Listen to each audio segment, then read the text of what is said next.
بسم اللہ الرحمن الرحیم۔ السلام علیکم، آپ دیکھ رہے ہیں یوٹیوب چینل ایشل اسلامک وظائف۔ شروع اللہ کے نام سے جو بڑا مہربان نہایت رحم کرنے والا ہے۔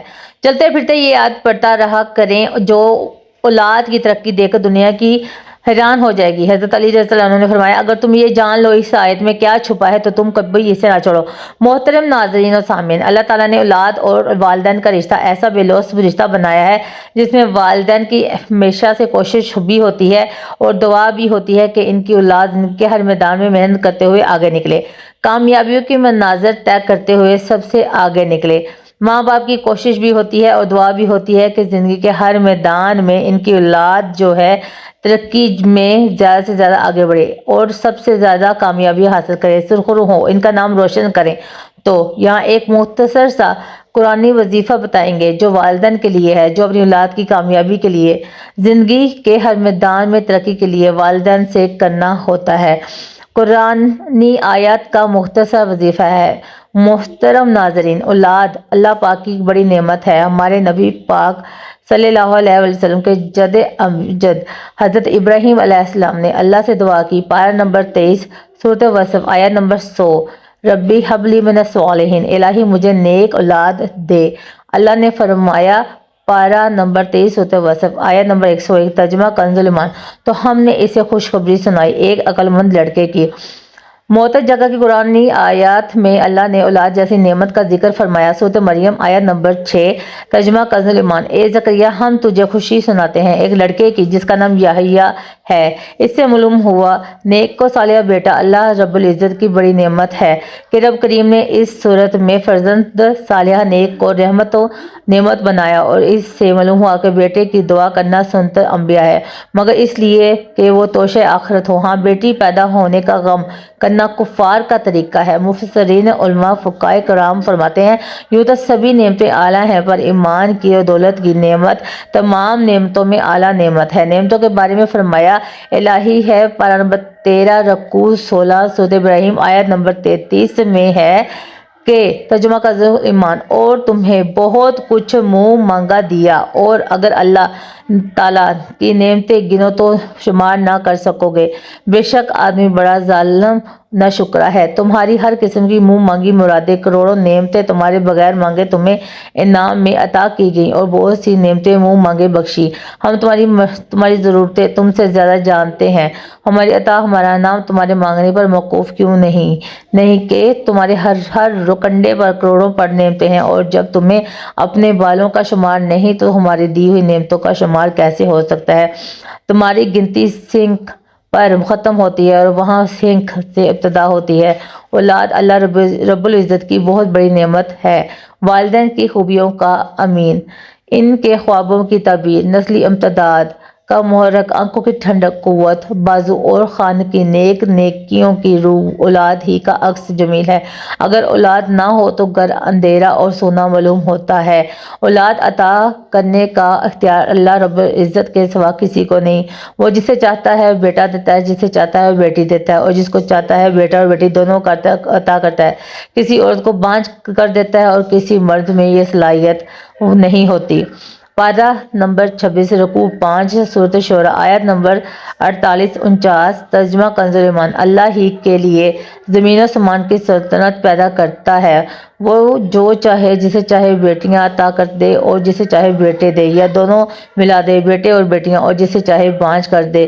بے شک وہ علم اور قدرت والا ہے، حقیقی شہنشاہ وہی ہے، وہ جسے چاہے حکومت بخشے، جسے چاہے بادشاہوں کو ظاہری بادشاہی بخشے، اور اولیاء کرام کو باطنی سلطنت عطا فرمائے۔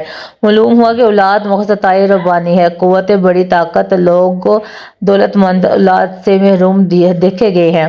کمزوروں کا گھر بیٹوں سے بھرا ہوا ہے۔ خیال رہے بزرگوں اور اولیاء کرام کی دعاؤں سے اولاد ملنا بھی رب کی عطا ہے، جیسے حضور پاک صلی اللہ علیہ وسلم کی دعا سے حضرت ابو طلحہ رضی اللہ عنہ کا گھر اولاد سے بھر گیا۔ یہ سب صورتیں انبیاء کرام میں بھی پائی جاتی ہیں۔ چنانچہ حضرت لوط علیہ السلام و حضرت شعیب علیہ السلام کے یہاں صرف لڑکیاں تھیں، حضرت ابراہیم علیہ السلام کے صرف لڑکے تھے۔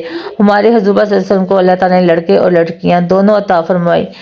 حضرت یحییٰ علیہ السلام و حضرت عیسیٰ علیہ السلام کی کوئی اولاد نہیں تھی۔ حضرت آدم علیہ السلام کو صرف مٹی سے پیدا کیا، جن کے نام باپ ہے نہ ماں۔ حضرت حوا علیہ السلام کو آدم علیہ السلام سے پیدا کیا، ان کی ماں نہیں۔ حضرت عیسیٰ علیہ السلام کو صرف عورت سے پیدا کیا، ان کا باپ نہیں۔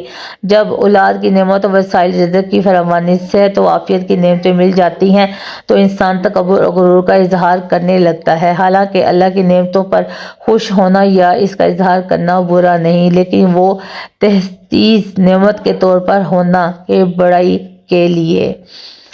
اولاد جیسی نعمت کی قدر یہ ہے کہ حتی الامکان اس کی قدر و قیمت کو سمجھا جائے، اس پر توجہ دی جائے۔ مذہب اسلام میں پیدائش سے پہلے ہی ہدایت کا اہتمام کیا گیا ہے۔ لوگ بچوں کے سلسلے میں ہمیشہ غفلت سے کام لیتے ہیں۔ ان کی تربیت سے چشم پوشی نہ صرف یہ کہ ایک معاشی اور اخلاقی جرم ہے، بلکہ خود ان کے اور ان سے متعلق قوم و ملت کے مستقبل کو تباہ کرنے کے مترادف ہے۔ یہی وجہ ہے حضور پاک صلی اللہ علیہ وسلم نے بچوں کی تربیت کو عبادت اور ان کو ایک کلمہ خیر سکھا دینے کا صدقہ دینے سے زیادہ بہتر قرار دیا ہے۔ تو محترم ناظرین، اس سے پہلے آپ نے درود پاک پڑھنا ہے۔ درود پاک پڑھنے کے بعد محترم ناظرین، اگر آپ بھی اپنی اولاد کو دنیا کے ہر میدان میں کامیاب دیکھنا چاہتے ہیں تو یہ دعا پڑھیں۔ آئیے دیکھتے ہیں کہ کیا وظیفہ ہے جو ہم کس طرح سے پڑھنا ہے۔ یہ آیت مبارکہ سورۃ فرقان سے ہے۔ سورۃ فرقان اور اس کو پڑھنے کا طریقہ یہ ہے کہ جب ہم فرض نماز میں سے فرائض پڑھتے ہیں، یعنی 5 وقت کی نماز میں جب ہم فرض، سنت اور اس کے بعد نوافل پڑھنے ہوتے ہیں تو 5 وقت کی نماز فرض میں سے جب ہم فرائض پڑھتے ہیں تو آپ نے فرائض پڑھنے کے بعد 3 مرتبہ یہ آیت مبارکہ پڑھنی ہے۔ ربنا ہب لنا من ازواجنا و ذریاتنا قرۃ اعین واجعلنا من المتقین۔ ترجمہ فرقان آیت جو ہے آپ اس نے 74 ہے۔ اے ہمارے رب، ہماری بیوی اور ہماری اولاد میں ہمیں آنکھوں کی ٹھنڈک عطا فرما اور ہمیں پرہیزگاروں کا پیشوا بنا۔ 3 دفعہ یہ آیت مبارکہ پڑھنے کے بعد جب دعا مانگنے تو اللہ تعالیٰ سے دعا کرنی ہے کہ اللہ تعالیٰ ہماری اولاد کو اللہ تعالیٰ اپنا فرما بردار بنا، ہماری فرما برداری بنا اور زندگی کے ہر موڑ میں ان کو کامیرانی عطا فرما، ہماری آنکھوں کی ٹھنڈک بنا دے اور ہمارے لیے صدقہ جاریہ بنا۔ اللہ تعالیٰ دعا کو قبول کرنے والا ہے، لہٰذا آج ہی سے اللہ تعالیٰ سے یہ دعا کریں اور اللہ تعالیٰ ضرور سننے والا ہے، کیونکہ وہی دعاؤں کا سننا اور قبول کرنا والی ذات ہے، کامل ایمان والی ذات ہے۔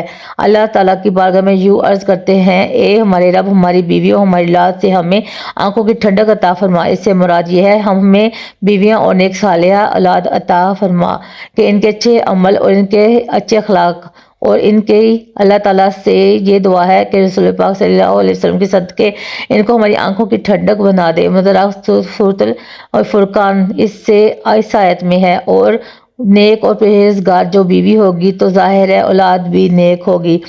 اور آپ سب جو ہے چلتے پھرتے جن کے گھر اولاد نہیں ہے وہ رب ہب لی من الصالحین کا جو ہے ذکر وہ لازمی کیا کریں۔ اس کی ایک تسبیح آپ نے روزانہ پڑھنی ہے اور اس کے بعد آپ نے استغفر اللہ کی ایک تسبیح جو ہے لازمی کرنی ہے۔ اگر آپ نے سورۃ الفرقان کی آیت نہیں پڑھنی تو آپ سورۃ الفرقان ایک دفعہ پوری پڑھ سکتے ہیں۔ انشاءاللہ تعالیٰ عز و جل آپ خود دیکھیں گے کہ آپ کی اولاد نیک ہوگی اور جوان اولاد کی ترقی دیکھ کر دنیا بھی حیران ہو جائے گی۔ انشاءاللہ تعالیٰ عز و جل اجازت کے لیے کمنٹ میں ایک پیارا سا نام اللہ تعالیٰ کا ضرور لکھنا ہے۔ ملتے ہیں اپنی اگلی ویڈیو میں، مجھے دیجیے اجازت، اللہ حافظ۔